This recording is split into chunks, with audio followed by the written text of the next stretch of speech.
สบายดีพ่อแม่ไอ้น้องชนเผ่ามุงและประชาชนเราทุกชนชาติชนเผ่าในพื้นแผ่นดินประเทศลาวที่ฮักแพงข้าพเจ้ากงเชียงเต้งตัวแทนขบวนการพรรคเจ้าฟ้ามงกอบกู้สร้างประเทศชาติศตวรรษที่21ในประเทศลาวข้าพเจ้าจะมาเว้าถึงแนวทาง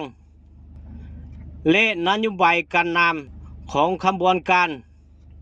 ให้ชนเผ่ามงและประชาชนลาวทุกชนชาติชนเผ่าในพื้นแผ่นดินประเทศลาวเฮาได้ฮักฮู้กันเส้นมงเจ้าฟ้าปี1975 1. แมนลุกขึ้นมาต่อต้านลาวแดงและเวียดนามระบบเผด็จการระบบความชั่วร้ายคุดคิดขาล้างเผ่าพันธุ์ชนเผ่ามง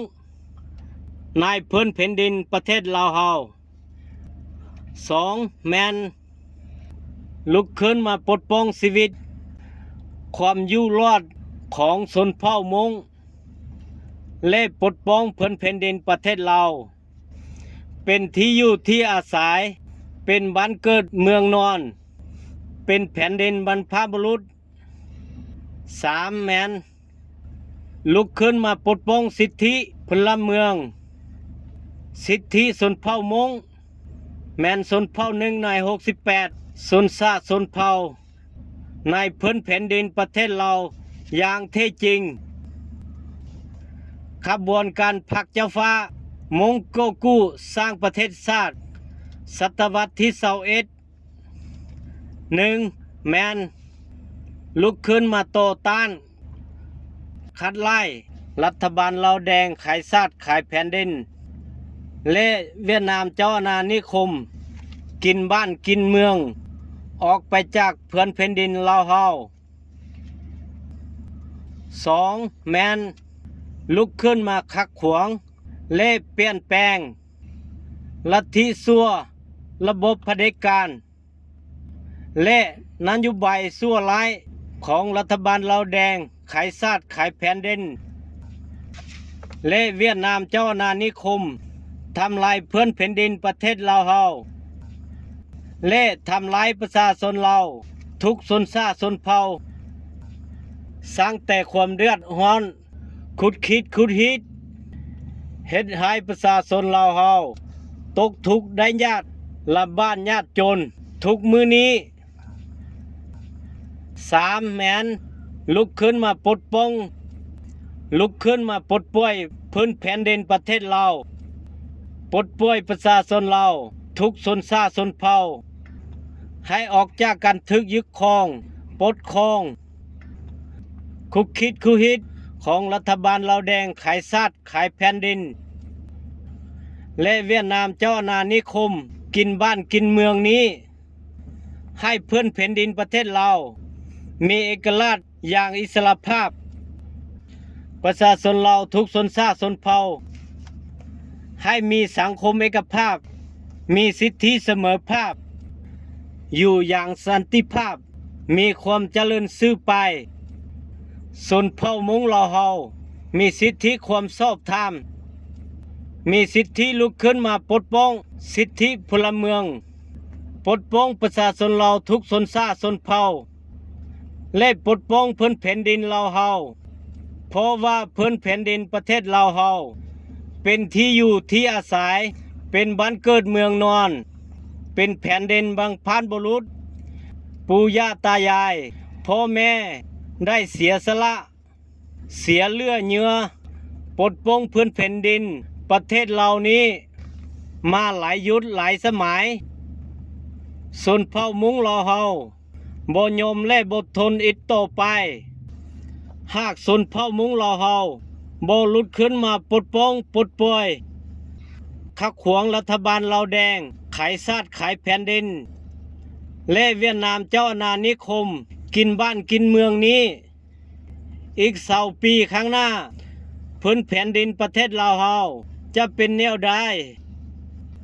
และประชาชนลาว50ชนชาติชนเผ่าในพื้นแผ่นดินลาว ปัจจุบันนี้จะอยู่กันแนวใดให้หาฮู้ว่าสงครามที่ผ่านมาในพื้นแผ่นดินประเทศลาวเฮาแม้นสงครามระหว่างลาวเวียดนามและชนเผ่ามงสงครามที่จะเกิดขึ้นในอนาคตอันใกล้นี้ในพื้นแผ่นดินประเทศลาวเฮาแม้นสงครามระหว่างชนเผ่ามงหรือว่าแมวกับรัฐบาลลาวแดงขายชาติขายแผ่นดินและเวียดนามเจ้าอาณานิคมกินบ้านกินเมืองนี้ซีแมนลุกขึ้นมาสร้างชีวิตความเป็นอยู่ใหม่คือลัทธิใหม่ระบอบใหม่และนโยบายใหม่แม้นคนเชื่อความศรัทธาใหม่จึงจะเหมาะสมเป็นความหวังและอนาคตใหม่ของประชาชนเราทุกชนชาติชนเผ่าและชนเผ่ามงในพื้นแผ่นดินประเทศลาวเฮาเป็นสังคมเอกภาพมีสิทธิเสมอภาพจึงจะเกิดสันติภาพและสันติสุขได้ต่อไปเมื่ออดีตหวดปัจจุบันมีหลายลัทธิมีหลายระบอบและมีหลายนโยบายมีหลายประเทศหรือหลายชาติเข้ามาในพื้นแผ่นดินประเทศลาวเฮา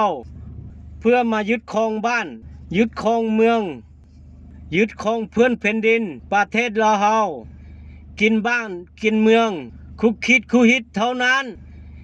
บ่เคยเฮ็ดหยังเพื่อประชาชนลาวเฮา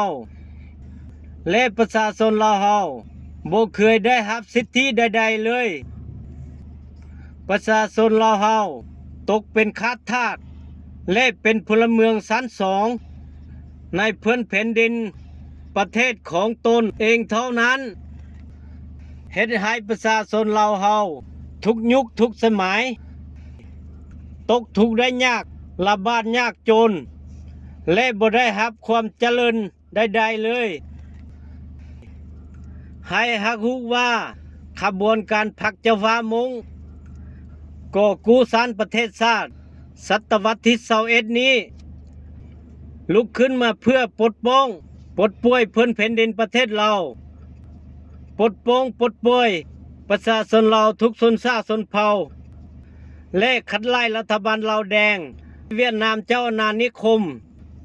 ระบบเผด็จการระบบคนชั่วร้ายทำลายพื้นแผ่นดินประเทศลาวเฮาและทำลายประชาชนเราเท่านั้นบ่แม่นเพื่อเงินคำผู้ใดเฮ็ดเพื่อเงินคำบ่แม่นขบวนการพรรคเจ้าฟ้ามงก่อกู้สร้างประเทศชาติและจะบ่รับผิดชอบใดๆช่วยเซให้ประชาชนเราทุกชนชาติชนเผ่าได้รับรู้ทั่วกันขอขอบใจวันที่12 เดือน 12 ปี 2021